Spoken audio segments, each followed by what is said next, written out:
नमस्कार दोस्तों, स्वागत है आपका हमारी इस वीडियो में। आज हम जिस केस स्टडी के बारे में बात करने जा रहे हैं वो है टाटा ग्रुप की। अब इसके जितने भी कंपनीज हैं, प्रोडक्ट्स हैं, उसमें से या तो हमने उनके बारे में सुना होगा या फिर हमने कोई ना कोई उनका प्रोडक्ट यूज किया होगा। ठीक है, फॉर एग्जाम्पल हम लोग बात करते हैं टाटा सॉल्ट की। घर में अगर हमें कोई भी सॉल्ट हमें सबसे पहले याद आता है तो वो देश का नमक, टाटा नमक याद आता है। उसके बाद हम बात करते हैं ज्वेलरी ब्रांड में तो वो तनिष्क हो गया। अगर हम बात करते हैं टाटा चाय की, टाटा चाय भी बहुत फेमस है अपनी। फैशन में हो गया टाटा क्लिक की। आगे हम बात करते हैं हमारे एयरलाइंस हो गए टाटा के, हमारी टाटा स्टील हो गई, टीसीएस हो गई।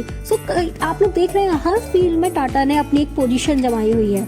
तो आज की इस वीडियो में हम लोग यही जानेंगे कि इसकी हिस्ट्री क्या रही थी, कौन कौन इसके चेयरमैन रहे थे, क्या इसका प्रेजेंट है, कैसे कैसे इसने कंपनीज एक्वायर की थी, और रतन टाटा जी के बारे में भी हम आगे जानेंगे। टाटा ग्रुप जो कि इंडिया का लार्जेस्ट कंग्लोमरेट है, 1868 में इसे फर्स्टली एस्टेब्लिश किया गया था, जो कि 50 कंट्रीज में फैला हुआ है। इसके फाउंडर थे जमशेदजी टाटा, जिनको हम sometimes father of Indian industry भी कहा जाता है। आगे अगर हम बात करते हैं कि फाइनेंशियल ईयर 22 में इसने कितना रेवेन्यू रहा, तो इस कंपनी का रेवेन्यू था $128 बिलियन। जब आगे हम बात करते हैं तो 1904 में इसके चेयरमैन रहे थे दोराबजी टाटा, जिन्होंने एस्टेब्लिश की थी company Tata iron and steel. अब 1938 में इसके चेयरमैन थे जीआरडी टाटा। इन्होंने टाटा ग्रुप को और भी बढ़ाया। इसका इन्होंने $101 मिलियन से $5 बिलियन पे कंपनी को ले आए थे। अब इन्होंने न्यू सेक्टर्स में भी अपना एस्टेब्लिश करने लग गए, अपनी कंपनी को फैलाने लग गए, जैसे कि केमिकल हो गया, टेक्नोलॉजी हो गया, कॉस्मेटिक्स हो गया, मार्केटिंग हो गया, इंजीनियरिंग हो गया, मैन्युफैक्चरिंग हो गया, टी हो गया, सॉफ्टवेयर सर्विसेज हो गया। आगे बात करते हैं हम 1945 की। तो जो टाटा मोटर्स थी उसने जो पहले फोकस किया था अपना, उसका फोकस था मेनली लोकोमोटिव्स पे। देन 1952 में जेआरडी टाटा जो थे उन्होंने टाटा एयर सर्विसेज को फाउंडर किया था, अब 1952 में टाटा ग्रुप की एंट्री हो जाती है टाटा एयर सर्विसेज में, जिसको हम करेंटली टाटा एयरलाइंस के नाम से भी जानते हैं। 1953 में क्या हुआ था कि गवर्नमेंट ने एक एक्ट पास किया था। ये एक्ट था एयर कॉर्पोरेशन एक्ट। इसके अंतर्गत उन्होंने क्या किया था, मेजोरिटी स्टैक जो थे एयरलाइंस के उसको परचेज कर लिया था। 1954 में जो टाटा मोटर थी अब वो कमर्शियल व्हीकल मार्केट में आ गई। इससे पहले वो सिर्फ लोकोमोटिव मार्केट में थी। 1968 में हमारी टीसीएस एस्टेब्लिश हुई। टीसीएस को हम जो इंजीनियर्स लोग हैं वो तो सभी लोग जानते होंगे। अब आगे बात करते हैं हम 1991 की। तो 1991 एक ऐसा ईयर है जो कि हमारा इकोनॉमिक लिबरलाइजेशन था इंडिया में, जब बाहर हम एक्सपोर्ट इंपोर्ट करने लग गए थे इस पीरियड के दौरान। अब जब भी हम नाम सुनते हैं रतन टाटा जी का तो हमारे दिमाग में 4-5 चीजें आती हैं, जैसे कि हो गया ट्रस्ट हो गया, काइंडनेस हो गया, कोट्स हो गए, उनकी मोटिवेशनल स्पीचेस हो गई, और एक वो खुद जो फिलैंथ्रोपिस्ट थे। अब काइंडनेस नाम सुन के यहाँ पे मुझे एक स्टोरी याद आती है जो मैं आप सब लोग को सुनाऊंगी। तो इसमें क्या होता है कि एक बार टाटा मोटर्स में लेबर्स और मैनेजर्स के बीच में फाइट सी हो जाती है। वो किस लिए होती है कि लेबर्स बोलते हैं कि हम लोगों को बोनस चाहिए, ठीक है, पर जो मैनेजर्स होते हैं वो उनको मना कर देते हैं कि नहीं, बोनस तो नहीं मिल पाएगा। तो अब उन लोगों में हाथापाई हो जाती है, फाइट होने लगती है। तो तभी रतन टाटा जी वहाँ आते हैं, पूछते हैं कि भाई क्या हो गया, ऐसा क्यों लड़ रहे हो आप लोग। तो वहाँ पे क्या होता है, जो लेबर्स वगैरह बैठ जाते हैं सब लोग, तो वहीं पे रतन टाटा जी जो होते हैं उनके साथ जमीन में बैठ जाते हैं और फिर वो लेबर्स की साइड से लड़ते हैं। और मैनेजर्स को कहते हैं कि भाई बोनस तो मिलना चाहिए, इन लोगों को बोनस तो बढ़ाना चाहिए। तो मैनेजर्स लोग कहते हैं कि नहीं सर, हम लोग बोनस नहीं बढ़ा सकते, ऐसे हम लोगों ने साइन किया हुआ है कि इतने टाइम तक आपका बोनस नहीं बढ़ सकता है। आगे क्या होता है कि रतन टाटा जी बोलते हैं कि नहीं, बोनस तो इनका हक बनता है, वो तो बढ़ाना पड़ेगा। तो मैनेजर्स कहते हैं कि सर आप कह रहे हैं तो हम लोग बढ़ा देते हैं, बट ऐसे नहीं बढ़ा सकते हैं हम, आप बोल रहे हैं तो बढ़ा देंगे। तो फिर जो लेबर्स होते हैं वो खुद ही बोलते हैं कि सर आप हमारे साइड से बोले, हमारे साथ बैठे, वो ही हमारे लिए बहुत बड़ी बात है। तो आप लोग थिंकिंग देख रहे हैं रतन टाटा जी की, वो छोटे को छोटा नहीं समझ रहे हैं, वो हर किसी को एक समान समझते हैं, सबके हक की साइड से बोलते हैं। तो वो एक फिलैंथ्रोपिस्ट भी थे।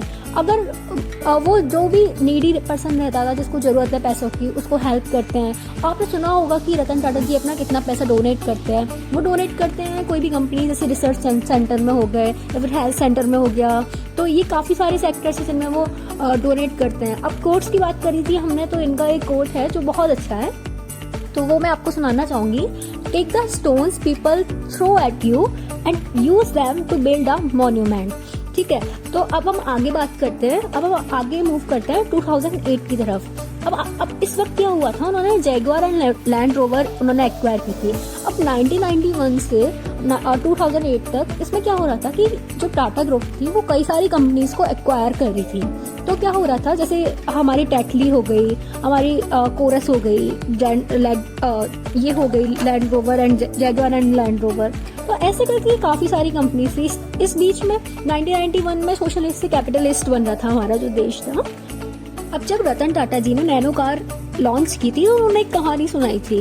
उन्होंने बताया था कि जब मैं एक बार ऐसे ट्रैवल कर रहा था तो मैंने देखा कि एक फैमिली थी, चार लोग थे उस फैमिली में। तो वो लोग एक ही स्कूटर पे जा रहे थे सब लोग, और उनको बहुत ज़्यादा दिक्कत आ रही थी, आंधी आ रही थी, तूफान आ रहा था, बारिश हो रही थी, तो इतना परेशानी वो देख रहे थे। तो उस परेशानी का हल निकालने के लिए उन्होंने लॉन्च की नैनो कार, जो कि वर्ल्ड की चीपेस्ट कार थी और इतनी मतलब छोटी कार थी, उसमें 4 लोग ही आ सकते थे। ठीक है, वो 1 लाख तक आ जाती थी अपनी कार थी, लेकिन वो इतनी चल नहीं पाई, फेलियर रही थी। क्यों फेलियर रही थी? क्योंकि अगर हम कोई भी कार खरीदते हैं तो हम लोग देखते हैं कि वो एक हमारी लग्जरी शो करती है, ब्रांड शो करती है। ठीक है, पर वो कार जो थी इतनी सस्ती थी कि कोई ब्रांड ही नहीं बन पा रही थी। तो मेनली पर्पस ये था कि वो लोग ब्रांडिंग पे इतना फोकस नहीं करते थे, वो लोग मेनली उनका प्रोडक्ट में रहता था, वो गैप फिल करते थे, मेनली ये उनका रहता था। तो जैसे कई सारी इंस्टीट्यूट्स हैं, जैसे कि इंडियन इंस्टीट्यूट ऑफ साइंस हो गया, उन्होंने वो अपने नाम पे भी नहीं रखा था, टाटा नेम पे नहीं रखा उसका नेम। तो ऐसी कई सारी चीज़ें जो उनको महान बनाती हैं।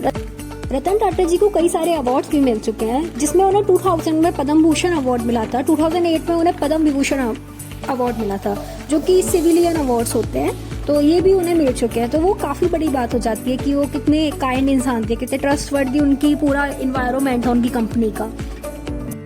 2017 में जो हमारे चेयरमैन रहते हैं वो नटरंजन चंद्रशेखरन रहते हैं। उन्होंने एक्सप्लेन किया था इंडिया का जो एयरलाइन बिजनेस था अपना, उन्होंने अपने एयरलाइन बिजनेस को एक्सप्लेन किया था bye winning a bid for air India, जो कि कम्प्लीटली वॉट किया गया, जो कि कम्प्लीटली परचेज किया गया था एयर एशिया इंडिया से, जो कि ₹80,000 करोड़ में खरीदा गया था 50% स्टेक के साथ। अब हम देखते हैं कि कितने चेयरमैन रहे टाटा ग्रुप के एंड कितना उनका टाइमलाइन रहा था। सो सबसे पहले थे हमारे जमशेदजी टाटा, जिनका रहा था 1868 से 1904। देन हमारे थे डोराबजी टाटा, जिनका टाइम रहा था 1904 से 1932 के लिए। देन हमारे थे नवरोजी सकलतवाला, जिनका रहा था 1932 से 1938 तक।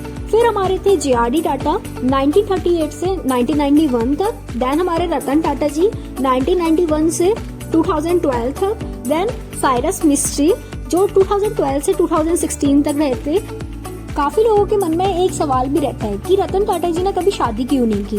अच्छा, इसके पीछे एक बहुत इंटरेस्टिंग स्टोरी है। तो क्या होता है कि एक बार वो जब बाहर पढ़ रहे होते हैं, कर्नल यूनिवर्सिटी और हार्वर्ड बिजनेस से उनका ग्रेजुएशन कंप्लीट हुआ है, तो जब वो बाहर रह रहे होते हैं तो क्या होता है कि एक लड़की से, अमेरिकन लड़की से उन्हें प्रेम हो जाता है। ठीक है, फिर क्या होता है कि वो लोग शादी का फैसला कर रहे होते हैं, मतलब शादी के लिए प्लान कर रहे होते हैं। तभी क्या होता है कि उनके घर से फोन आता है उनकी माताजी का, उनकी तबीयत बहुत खराब हो जाती है, तो उनको अर्जेंटली इंडिया आना पड़ता है वापस। उसके बाद क्या होता है कि वो वापस जब फोन करता है उस लड़की को, तो वो कहती है कि तुम इंडिया आ जाओ, हम लोग यहीं शादी कर लेंगे। ठीक है, तो फिर उनके जो घर वाले होते हैं, लड़की के घर वाले, वो मना कर देते हैं कि वो शादी किसी और से करा रहे हैं। तो वो लड़की लॉयल नहीं थी, लेकिन रतन टाटा जी बहुत लॉयल थे और उन्हें अगर एक बार कुछ कह दिया तो अपनी बात पे स्टिक रहते थे, वो अपने फैसले से कभी पीछे नहीं हटते थे। तो उन्होंने एक इंटरव्यू में बताया था कि उन्होंने इसी वजह से शादी नहीं की। तो ये एक अच्छी स्टोरी थी, इसलिए मैंने इसको ऐड कर दिया इसमें।